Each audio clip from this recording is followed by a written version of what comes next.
The morning started like any other morning at the Galactic Academy.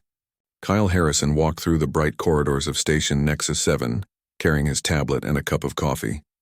The station floated in space, orbiting a massive gas giant that filled the windows with swirls of orange and purple. Kyle had been teaching xenobiology here for 3 years now, and he loved every moment of it. His classroom was already filling with students when he arrived. They came from 12 different worlds, each species unique and fascinating.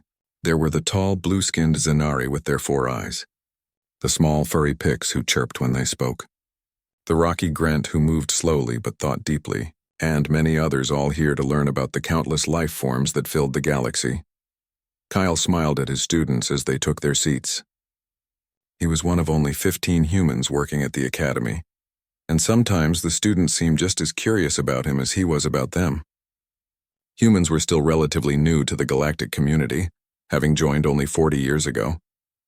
Many species found them strange and unpredictable. Today's lesson was about apex predators from deathworlds. Kyle pulled up images on the main screen showing various dangerous creatures from across the galaxy. The students leaned forward with interest, some with fear in their eyes. Deathworlds were planets where life had evolved to be exceptionally deadly and aggressive. Few species originated from such harsh places. Kyle was explaining the hunting patterns of a 6-legged ambush predator when the first alarm sounded. It was a low, pulsing tone that made everyone stop and look up. The students exchanged worried glances. Kyle frowned and checked his tablet. A yellow alert. That meant a minor emergency somewhere on the station. He was about to continue the lesson when his tablet buzzed urgently. The screen showed a message from station security. Kyle's blood went cold as he read it. There had been a containment breach in the exotic specimens wing. Something had escaped. Before he could process this information, the yellow alert changed to red. Now the alarm was loud and sharp, cutting through the air like a knife. Red lights flashed in the corners of the room. The students began to panic, their various voices rising in fear. Kyle held up his hands for calm. His heart was pounding, but he kept his voice steady. He had trained for emergencies like this. Every instructor had. He told his students to stay quiet and follow him. They needed to get to a secure shelter immediately. He led them into the corridor, moving quickly but not running. Running would cause more panic. Other classes were also evacuating, creating a controlled flow of beings heading toward the emergency shelters. Kyle counted his students as they walked, making sure no one fell behind. That was when they heard it. A roar that seemed to shake the very walls of the station. It was deep and primal, filled with rage and something else that Kyle recognized from his studies. It was the sound of a desperate animal. The sound echoed through the corridors, and Kyle felt his ancient human instincts screaming at him to run. His tablet updated with more information. The creature that had escaped was a Korthax. Kyle's stomach dropped. Korthax were legendary across the galaxy. They came from Korth 9, one of the most dangerous deathworlds ever discovered. They were massive predators, standing 9 feet tall with 6 powerful limbs. Their bodies were covered in scales like black glass, nearly impossible to penetrate. They had claws that could slice through steel and multiple rows of teeth made of crystalline structures sharper than any blade. Korthax were apex hunters, the top of their world's food chain. They were intelligent, fast, and absolutely deadly. 12 star systems had standing warnings about traveling near Korth 9. The fact that the Academy had one in containment at all was controversial. And now it was loose. Kyle got his students to the nearest shelter and sealed the door. The small room was already crowded with other students and 2 teachers. Everyone was frightened, trying to get information on their tablets. Kyle checked the security feeds, his hands shaking slightly. The feeds showed chaos. The Korthax was moving through the station like a force of nature. Security teams tried to stop it, but their weapons barely slowed it down. The automated defense drones fired plasma bolts that scorched its scales but didn't penetrate.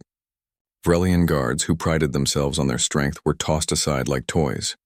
The creature left a trail of destruction in its wake, smashing through doors and walls as if they were paper. But as Kyle watched the feeds, he noticed something odd.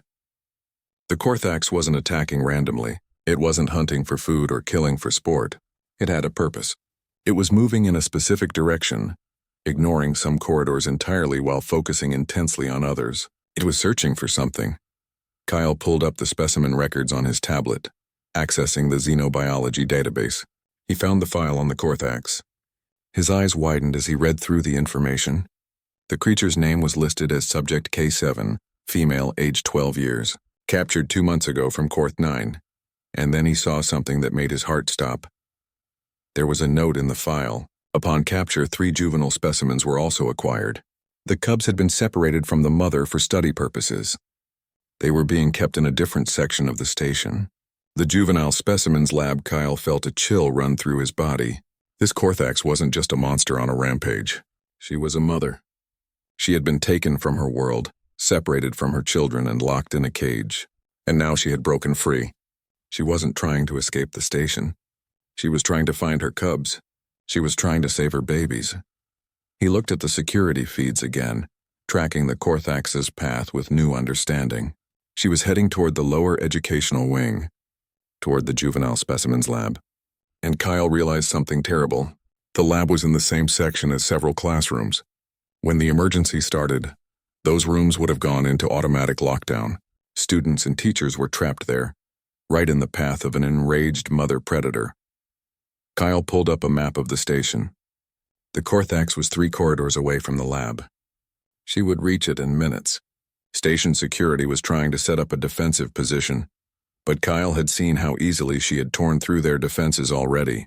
When she reached that lab, she would rip through the doors, and everyone inside would be in immediate danger. The other teachers in the shelter were discussing the situation in frightened voices. They talked about how security needed better weapons, how the Korthax should never have been captured in the first place, how someone was going to die.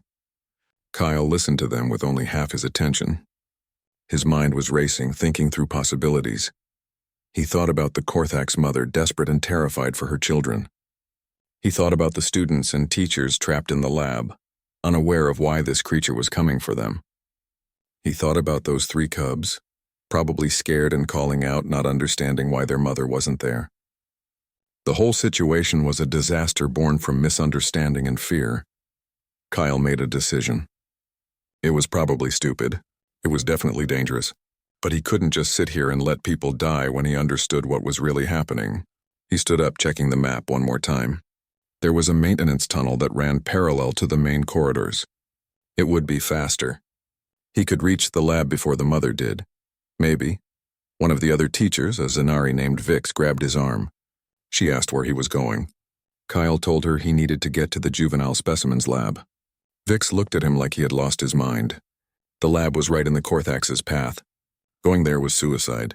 Kyle simply nodded and moved toward the door. The shelter door unsealed with a hiss. Kyle slipped out before anyone could stop him. The corridor was empty now, eerily quiet except for the distant alarms and the occasional rumble of destruction. Kyle ran toward the maintenance access panel, his heart hammering in his chest. Every instinct told him this was crazy. But his knowledge as a xenobiologist told him something else. The Korthax wasn't evil. She was a mother. And maybe, just maybe, there was a way to end this without more violence. He pulled open the maintenance panel and climbed into the narrow tunnel. The metal walls were close on both sides, lit by dim emergency lights. Kyle crawled forward as fast as he could, following the tunnel toward the lower educational wing. Behind him, through the walls, he could hear another roar. Closer now. Much closer. The mother was coming, and Kyle was racing to reach her cubs first. His tablet showed the security feeds as he crawled. The Korthax had broken through another security checkpoint. 2 more corridors. She would be there so soon. Kyle pushed himself harder, ignoring the pain in his knees and hands from the rough metal. He had to get there first.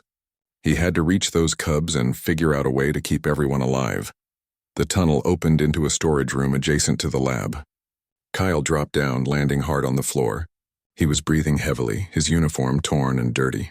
He could hear voices on the other side of the wall. The people in the lab, still unaware of just how much danger they were in. Kyle took a deep breath, steadied himself, and opened the door. It was time to do something that no one in the galaxy would expect. It was time to face the monster and try to make it understand that he was a friend, not an enemy. Kyle burst through the door into the juvenile specimens lab. The room was larger than most classrooms, filled with rows of containment units and monitoring equipment. About 20 students huddled in the corner, their young faces showing pure terror. 2 other teachers stood with them, trying to maintain order despite their own obvious fear. One of the teachers was Lisa Grant, another human who taught mathematics. She looked relieved to see Kyle for just a moment. Then her expression changed to confusion and worry. Why was he here? This was one of the most dangerous places on the station right now. The other teacher was Kix, a tall Zethian with silver skin and large dark eyes. Kix's translator device spoke in a trembling voice, asking Kyle if he had lost his mind. Kyle didn't answer immediately. His eyes scanned the room until he found what he was looking for. In the far corner, behind a transparent barrier, 3 small shapes moved restlessly. The Korthax cubs. They were each about the size of a large dog, covered in dark scales that hadn't yet hardened into the armor their mother possessed. Their movements were agitated, and Kyle could hear them making high-pitched sounds. Distress calls. They were crying for their mother. Lisa came over to him, grabbing his shoulder. She asked what he was doing here. Kyle pulled out his tablet and showed her the information about the Korthax. The mother, the cubs, the separation. As Lisa read, her face went pale. She understood immediately. That creature wasn't just destroying everything in its path for no reason. It had a purpose. A mother's purpose. Another roar echoed through the station, so close now that it made the equipment rattle. The students screamed. Some of them were crying. Kix backed away toward the far wall, their survival instincts taking over. Lisa looked at Kyle with wide eyes, asking what they could possibly do. They were trapped. The doors were sealed by the emergency lockdown. There was nowhere to run. Kyle walked toward the containment unit that held the cubs. His hands were shaking, but his mind was clear. He had a plan. It was terrifying and probably impossible, but it was the only chance he could see. Lisa followed him, asking what he was doing. When Kyle reached for the containment controls, she grabbed his hand. She asked if he was really going to let those things out. Kyle looked at her steadily. He explained his thinking. The mother was coming. Nothing would stop her. She would tear through that door in seconds. When she did, she would be in full attack mode, seeing everyone as a threat to her cubs. But what if the cubs were safe? What if they were clearly protected, not imprisoned? What if someone stood with them, not as a captor but as a guardian? Lisa stared at him in disbelief. She said that was insane. The Korthax was a predator. She would kill everyone regardless. Kyle shook his head. He had studied predators from hundreds of worlds. He understood their behavior. Predators weren't mindless killers. They were intelligent, calculating. A mother predator especially would recognize a threat versus a non-threat. If Kyle could show her that her cubs were safe, that he wasn't trying to hurt them, there was a chance. A small chance, but a chance. Kix shouted from across the room, their translator crackling with fear. They said this was suicide. Humans were insane. Everyone knew this about them. They did impossible things and called it normal. Kyle admitted that yes, this was probably insane, but doing nothing meant everyone in this room would die. At least this way they had a chance. Lisa looked at the cubs, then at the sealed door, then back at Kyle. She took a deep breath and stepped back. She told him she trusted him. Even though every part of her brain screamed that this was wrong, she moved to the students, gathering them into the farthest corner of the lab, behind as much equipment as possible. She told them to stay very quiet and very still, no matter what happened. Kyle entered the access code to open the containment unit. His fingers fumbled on the controls twice before he got it right. The transparent barrier slid down with a soft hiss. The cubs stopped their restless pacing and looked at him with eyes that glowed faintly in the dim light. They were wary, unsure of this strange creature who had opened their cage. Kyle slowly knelt down, making himself smaller and less threatening. He kept his movements gentle and predictable. He had worked with frightened animals before during his studies on Earth. Dogs, cats, horses, even wild creatures that had been injured. The principle was the same. Show no aggression. Move slowly. Let them come to you.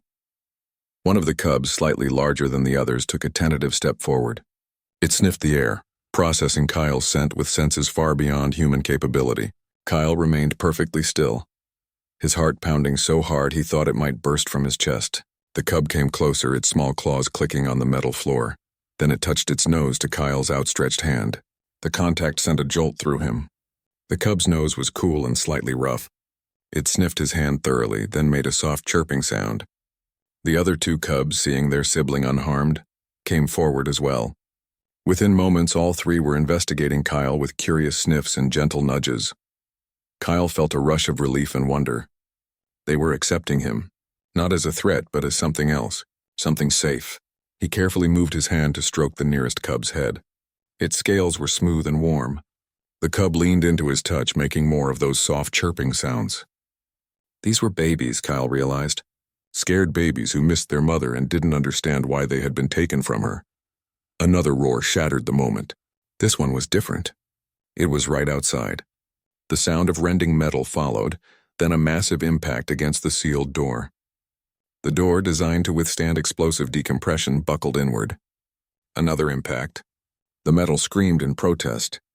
The students whimpered in fear. The cubs reacted instantly to their mother's call. They began crying out, their distress calls piercing and desperate. They wanted their mother. They needed her. Kyle felt them press against him, seeking shelter but also crying out to the one being in the universe who represented absolute safety to them. A third impact, and the door exploded inward. Pieces of metal flew across the room, clattering against equipment and walls. And through the smoke and debris, the Mother Korthax entered the lab. Kyle had seen pictures and videos, but nothing had prepared him for the reality of seeing her in person. She was enormous.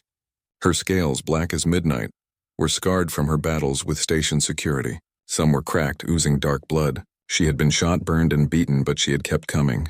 Nothing had stopped her. Her head swiveled, taking in the room with terrifying intelligence. Her eyes, deep red like dying stars, locked onto the huddled students. Lisa pulled them back further, trying to shield them with her own body. Kicks had pressed themselves against the wall, frozen in absolute terror. Every being in that room felt the weight of millions of years of evolution telling them one simple truth. This was a predator, and they were prey. Except Kyle. He wasn't thinking about evolution or prey drive.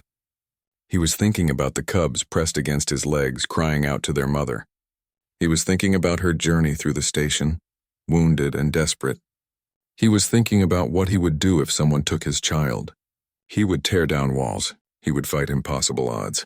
He would never ever stop. The mother's gaze shifted. She had heard her cubs. Her massive head turned toward Kyle, and those red eyes focused on him with an intensity that made his breath catch. She saw him. She saw her cubs pressed against this strange, small creature, and she moved forward with slow, deliberate steps that shook the floor. Lisa shouted for Kyle to run. Kix's translator was shouting something incoherent about death and madness. The students were crying openly now, but Kyle didn't move. He couldn't move. If he ran, the cubs would be exposed. The mother would see threat. She would see danger to her young. The violence would start and everyone would die. So Kyle did the only thing he could think of. He slowly, very slowly moved his hands to rest gently on the cubs beside him. He kept his body relaxed, his posture open. He was showing the mother that he wasn't holding her cubs captive. He wasn't hurting them. He was simply there, with them. A presence that the cubs had accepted and sought comfort from. The mother stopped a few feet away. She was so close that Kyle could feel the heat radiating from her massive body. He could smell the sharp metallic scent of her blood mixed with something else, something wild and alien. She lowered her head, bringing her face down to Kyle's level. Her breath washed over him, hot and carrying the scent of the deathworld she called home. Kyle looked into those red eyes and saw intelligence looking back. Not just animal cunning, but real intelligence. She was evaluating him, judging his intent, deciding whether he was a threat or something else. The cubs chirped and pressed against Kyle, then looked up at their mother. They were telling her in their own way that this creature was safe, that he had freed them from the cage, that he had been gentle. Time seemed to stop. Everyone in the room held their breath. The universe narrowed down to this moment. This impossible moment where a human and a Korthax predator measured each other's intentions. Kyle didn't look away. He let her see his face, his eyes. He let her see that he wasn't challenging her. He wasn't threatening her cubs. He was just trying to help. He was trying to make this right. The Korthax mother stood in the center of the lab with her 3 cubs pressed against her legs. She was still alert, still dangerous, but the mindless rage had left her. Now she looked at Kyle with something that might have been respect or gratitude. It was hard to tell with a creature so alien, but Kyle felt the shift in her demeanor. They had reached an understanding. Behind him, Lisa slowly approached with careful steps. She asked Kyle what they should do now. Her voice was shaking, but she was keeping herself together remarkably well. The students remained huddled in the corner, some still crying softly, others watching in amazed silence. Keeks had not moved from their position against the wall, their silver skin pale with shock.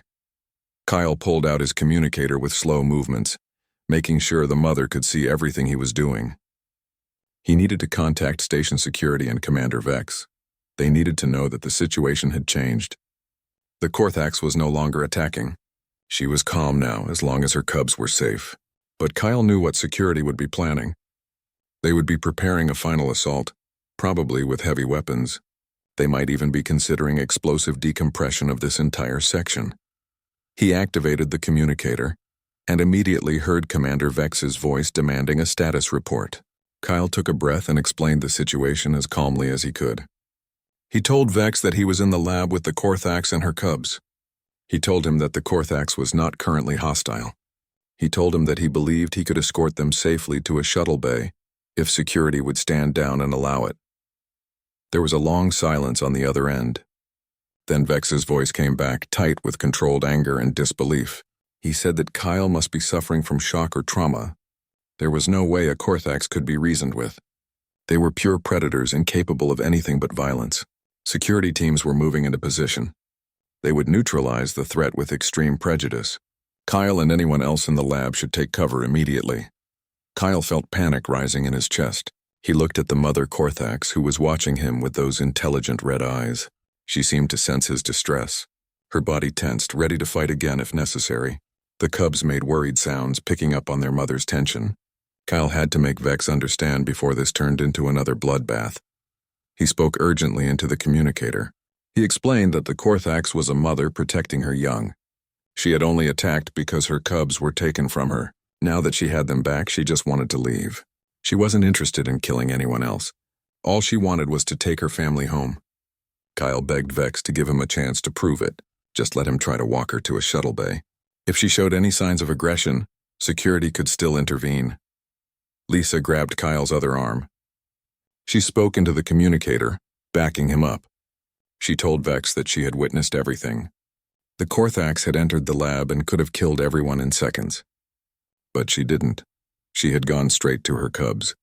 When she saw that Kyle had released them and was keeping them safe, she had calmed down. Lisa said she knew it sounded impossible, but humans had a history of connecting with predators. This was real. Kyle could do this. Another long silence. Kyle could imagine Vex in the command center, surrounded by security advisors all telling him to kill the creature now before it caused more damage. But Vex was also a leader who valued his people. If there was even a small chance to end this without more deaths, he had to consider it. Finally, his voice came back. He would allow Kyle's plan, but with conditions. Security teams would track them every step of the way. At the first sign of aggression, they would open fire with everything they had. Kyle had one chance to make this work. Kyle agreed immediately. He closed the communicator and turned to face the Korthax mother. This was the hard part. He needed to make her understand that they were going to walk through the station together. That he would lead her to a way home.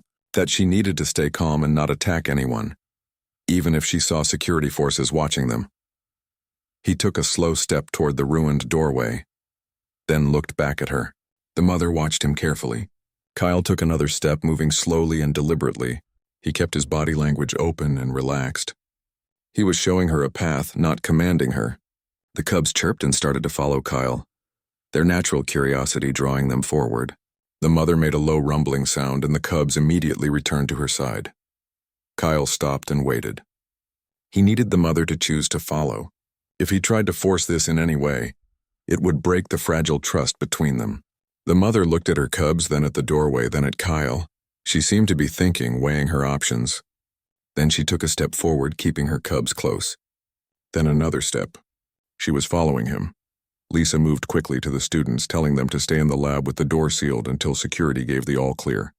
Kix finally found their voice, saying something about humans being blessed by ancient gods or cursed by demons. They weren't sure which. Kyle managed a weak smile and stepped through the doorway into the corridor. The mother and cubs followed. The corridor was a disaster. Walls were torn open, exposing wiring and pipes. Scorch marks from plasma weapons blackened the metal. There were pieces of broken security drones scattered across the floor. The Korthax had carved a path of destruction to reach her cubs, and the evidence was everywhere. Kyle walked slowly, checking over his shoulder to make sure the mother was still following. She was, her massive form moving with surprising grace despite her wounds. Kyle could see security personnel at the far end of the corridor, weapons raised and ready. He held up his hand in a gesture that meant wait, don't shoot. The security team held their position, but Kyle could see the tension in their bodies. They were terrified. They had fought this creature and lost badly. Watching her walk freely through the station, even if she was following Kyle peacefully, went against every instinct they had. As they passed the security team, the mother's head turned to look at them. Several of the guards flinched, their fingers tightening on their weapons. Kyle felt his heart stop. If anyone fired now, everything would fall apart. The mother would attack to protect her cubs. Security would open fire with everything they had, and Kyle would probably die in the crossfire. He spoke softly, not sure if the mother could understand his words, but hoping his tone would convey his meaning. It's okay. They won't hurt you. Just keep walking. The mother looked back at Kyle, then continued forward. The security team let out collective breaths as the Korthax family passed them without incident. One of the guards spoke into their communicator, reporting that the subjects were moving peacefully through Sector 7. Kyle heard Vex's voice responding, sounding both relieved and amazed. Keep all teams on standby. Continue to monitor, but do not engage unless the creature attacks. They continued through the station in this strange procession. Kyle in front, walking slowly, the Korthax mother behind him, her cub staying close to her legs, security teams ahead and behind, maintaining distance but ready to act. And everywhere, through windows and sealed doors, other station personnel watched in stunned silence. Word was spreading quickly.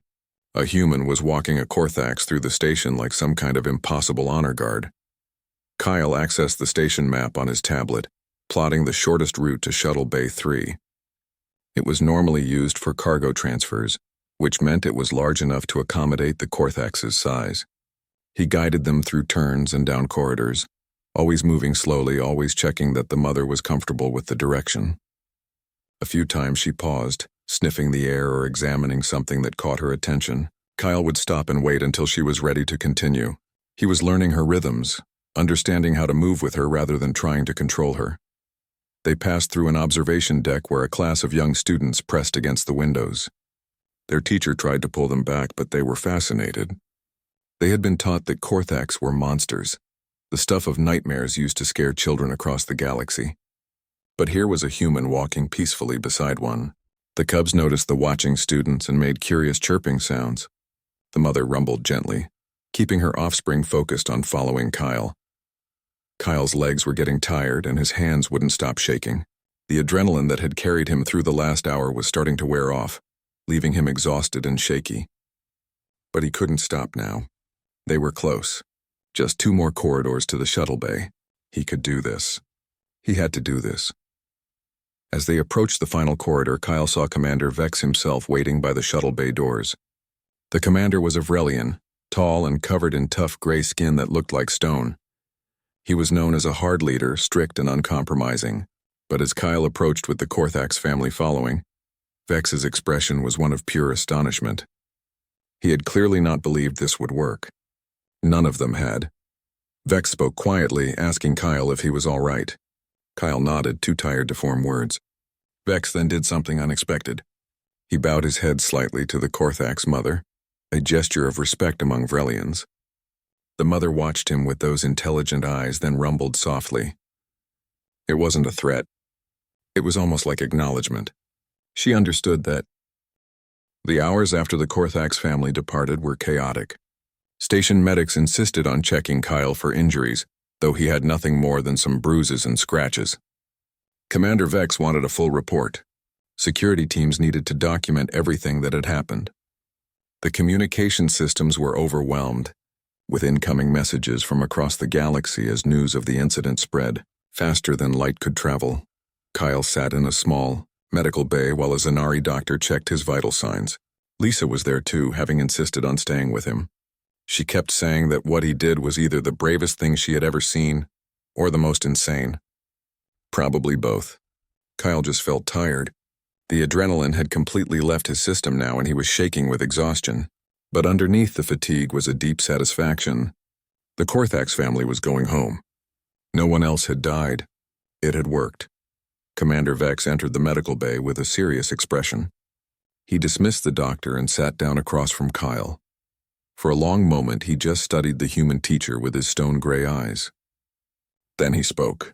He said that in his 20 years of command, he had never seen anything like what Kyle had done. The security footage had been reviewed multiple times. The council was demanding answers. They wanted to know how a human had achieved the impossible. Kyle tried to explain. He talked about understanding behavior rather than just categorizing creatures as dangerous or safe. He explained that the Korthax wasn't a mindless monster. She was a thinking being with motivations and emotions. She was a mother whose children had been taken. Anyone who understood that basic fact could predict her behavior. She would do anything to get her cubs back. Once she had them and saw they were safe, the logical next step was that she would want to take them home. It wasn't magic or special powers. It was just basic empathy and observation. Vex listened carefully, then shook his head slowly. He said that Kyle was missing the bigger picture. Yes, the logic made sense when explained, but actually acting on that logic, standing in front of an apex predator and trusting it not to kill you, that required something else, something that most species in the galaxy didn't have. Humans seemed to possess an unusual ability to see past teeth and claws to the thinking being beneath. They could form connections with creatures that should be their natural enemies. Lisa nodded in agreement. She reminded Kyle of Earth's history. Humans had domesticated wolves into dogs thousands of years ago. They had made friends with cats, horses, birds, and countless other species. They kept predators as pets and companions. They rescued injured wild animals and nursed them back to health. They formed emotional bonds with creatures that other species would never dream of approaching. It was one of the things that made humans unique in the galaxy. Vex stood and walked to the window, looking out at the gas giant that dominated the view. He said that the Galactic Council was already discussing the implications. If humans could form bonds with species like the Korthax, they could potentially bridge gaps between other hostile species.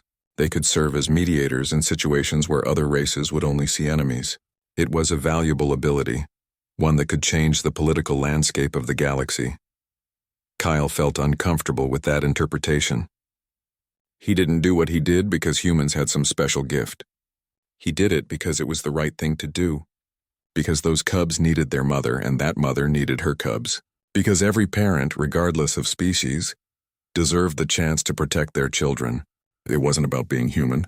It was about recognizing something universal. But Vex insisted that Kyle didn't understand how rare his perspective was. Most species evolved with clear predator-prey relationships. They learned to fear certain things and avoid them at all costs. Those instincts were deeply embedded, almost impossible to overcome. Humans somehow had learned to look past those instincts. They questioned them. They reached out anyway, even when their bodies screamed danger. That was remarkable, whether Kyle wanted to admit it or not.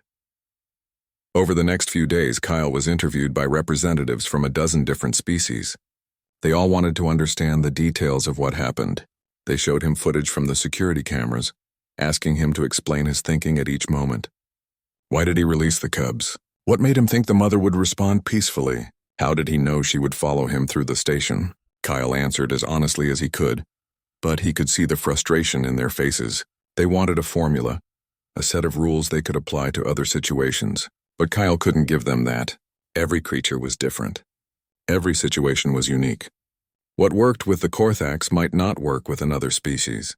The key was to observe, to understand, to empathize, and sometimes to take a risk based on incomplete information and hope you were right. The galactic news networks were obsessed with the story. They called Kyle a hero, a fool, a miracle worker.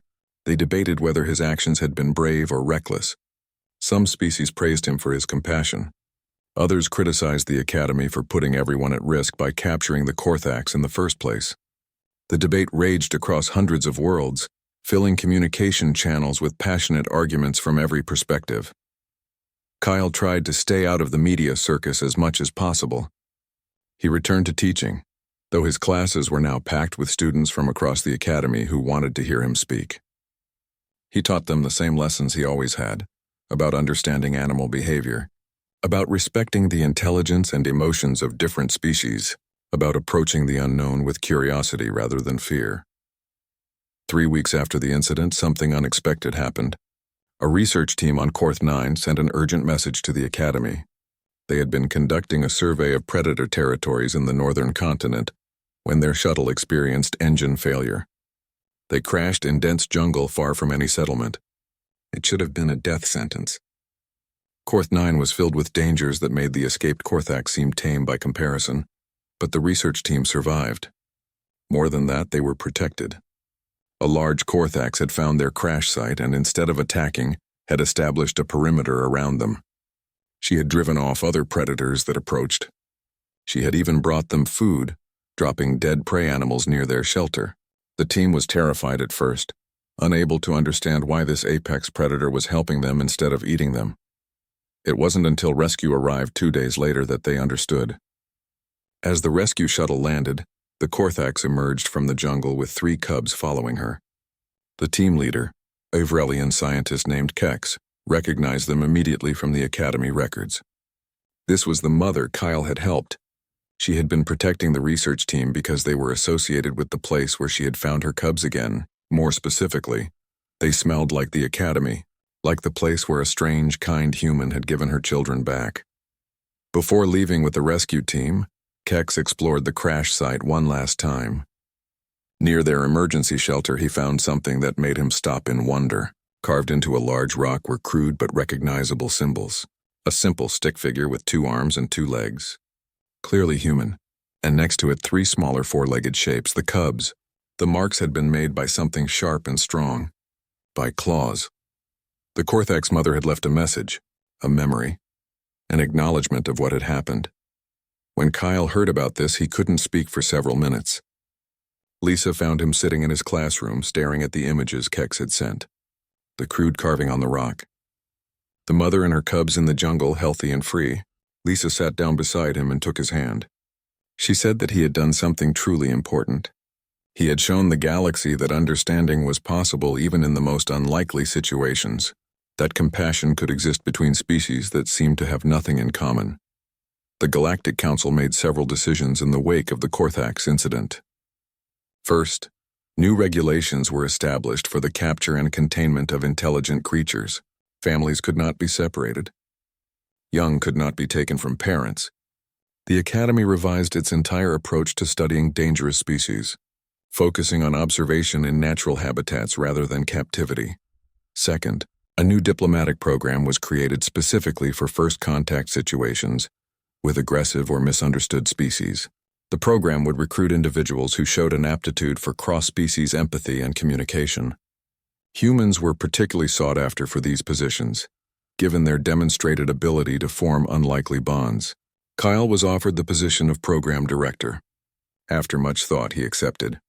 Third, the council issued a formal apology to Korth 9 and its inhabitants. The Korthax family had been taken illegally, their rights as intelligent beings ignored. Reparations were paid, and strict protocols were established for any future interactions with the species. Several council members argued that the Korthax should be granted full membership in the galactic community, with all the protections and rights that entailed. The debate was ongoing, but momentum was building. Kyle's life changed dramatically. He was no longer just a teacher at a remote academy. He became a symbol of what was possible when beings chose understanding over fear. Students from across the galaxy wanted. 6 months had passed since the Korthax incident, and the galaxy was still talking about it. Kyle had settled into his new role as director of the Cross-Species Empathy Program, though he maintained his teaching position at the academy. He found that he did his best work with students, showing them through example rather than just lectures. The academy had become a center for this new kind of diplomatic training, attracting students who wanted to learn how to bridge the gaps between different species. Kyle's classroom was different now. Where he once taught general xenobiology, he now focused on behavioral understanding and emotional intelligence across species barriers. His students came from 24 different worlds, each bringing their own perspectives and prejudices. The challenge was teaching them to set aside their evolutionary instincts and truly see the beings they would encounter not as categories, but as individuals. On this particular morning, Kyle stood before his class holding a small package. It had arrived the previous day, shipped from a remote research station. Inside was something that had traveled across light years to reach him.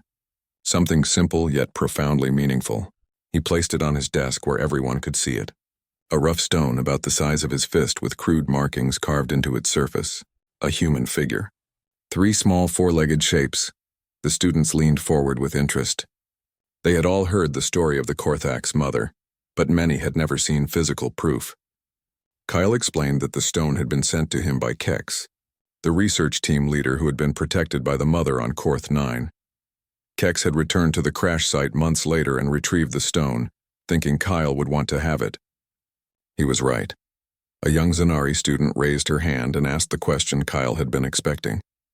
She wanted to know how Kyle had known the Korthaks wouldn't kill him. What sign had he seen that told him it was safe to approach? Kyle smiled gently and gave her the answer that most people found unsatisfying. He hadn't known. He had made his best guess based on observation and understanding of behavior, but he hadn't been certain. There had been a very real chance that he would die. The student looked troubled by this answer. She asked why he would risk his life on a guess. Kyle sat on the edge of his desk, considering how to explain something that seemed so obvious to him but was apparently foreign to many species. He said that sometimes doing the right thing required accepting risk. Those cubs needed their mother. That mother needed her cubs. If Kyle had done nothing, people would have died fighting a desperate predator. By taking the risk himself, he gave everyone a chance at survival. Another student, a Pix with soft fur and large eyes, spoke up. They said that their species was taught from childhood to fear apex predators. It was hardwired into their biology. How could they possibly overcome millions of years of evolution? Kyle acknowledged that it was difficult. He said that humans felt fear too. His heart had been racing. His hands had shaken. His instincts screamed at him to run. But he had a choice. Every intelligent being had that choice. To listen to instinct or to choose understanding. A Grant student, rocky and slow-moving, asked about the practical applications. They would be sent to negotiate with hostile species. How would Kyle's approach help them? Kyle pulled up footage from the security cameras, showing the moment when the Korthak's mother had entered the lab. He walked them through his thought process at each stage, observing her body language, recognizing her focus on the cubs rather than the students, understanding that her rage would fade once her children were safe. He explained that diplomacy wasn't about having the right words or the perfect protocol. It was about truly understanding what the other being wanted and needed. The Korthak's mother wanted her cubs. Everything else she did flowed from that single, powerful drive. Once Kyle understood that, the path forward became clear. Give her what she wanted, show her it was safe, guide her home. Simple in concept, terrifying in execution. The class continued with Kyle sharing other examples from Earth's history. He talked about researchers who lived with wolf packs and learned their social structures. Scientists who swam with sharks and discovered they weren't mindless eating machines but intelligent predators with complex behaviors. Trainers who formed deep bonds with elephants, dolphins, and countless other species. Each story illustrated the same principle. When you took time to understand, when you approached with respect rather than fear, connections became possible. After class, Kyle met with Lisa in the faculty lounge. She had news from the Galactic Council. The debates about Korthak's representation had finally concluded. The species would be granted provisional membership in the galactic community. A delegation would visit Korth 9 within the month to establish formal communications, and they wanted Kyle to be part of that delegation. They wanted him to help make first contact with the Korthaks as a society. Kyle felt a mix of excitement and nervousness. Meeting one Korthak's mother in a desperate situation was one thing. Approaching an entire civilization of apex predators was something else entirely. But it was also an incredible opportunity, a chance to build something lasting, a chance to show that peaceful coexistence was possible even between species that seemed incompatible. Lisa asked him if he was afraid. Kyle admitted that yes, he was. But he was also hopeful. The mother had shown that Korthaks could recognize and remember kindness. She had protected beings who helped her. If individual Korthaks could think and feel and remember, then their whole society must have depth and complexity that the galaxy had never bothered to discover. They had been written off as monsters too dangerous to approach. But what if they were just misunderstood? The preparation for the mission took several weeks. Kyle worked with xenolinguists to study the few recordings of Korthak's vocalizations. He reviewed every piece of data about their society and behavior. He trained with the other delegation members, teaching them his approach. Stay calm, observe carefully, show respect, never threaten. Always give them space to choose their response. The other delegates were nervous, but they trusted Kyle. He had done the impossible once. Maybe he could do it again. The day before departure, Kyle received an unexpected visitor. Commander Vex came to his quarters with a serious expression. He said that he wanted to apologize. When the Korthaks had first escaped, Vex had ordered a kill-on-sight protocol.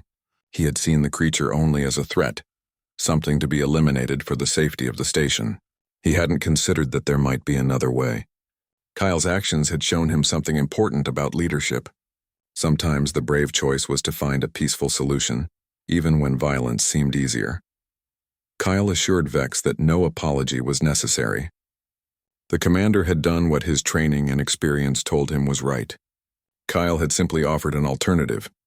They had both been trying to protect people. They had just approached the problem from different angles. Vex smiled slightly and said that was generous of Kyle, but the truth was that Kyle's way had been better. Not just for that situation, but as a philosophy. Understanding would always be preferable to destruction when possible. The journey to Korth 9 took 5 days through hyperspace. Kyle spent most of that time reviewing data and mentally preparing. The delegation ship was small but well-equipped, designed for diplomatic missions rather than combat. That was intentional. They were coming as guests, not conquerors. They would land in a designated neutral zone and wait for the Korthaks to make contact. Everything depended on the Korthaks being willing to approach. As they entered Korth 9's orbit, Kyle looked down at the planet through the viewport. It was a world of deep jungles and towering mountains, vast oceans and active volcanoes, a death world in every sense where only the strongest and smartest survived. But it was also beautiful in a wild and primal way. This was a planet that had shaped one of the galaxy's most formidable species. And somewhere down there a mother and her cubs were living free, perhaps remembering the strange human who had helped them. The ship landed in a clearing surrounded by dense jungle. Kyle and the other delegates set up a simple camp. They erected a canopy for shade, arranged seating for negotiation, and placed beacon transmitters that would signal their peaceful intentions. Then they waited. Hours passed. Some of the delegates grew nervous, wondering if the Korthaks would ignore them completely. Kyle remained patient. The Korthaks would observe first, assess the situation. They were intelligent predators.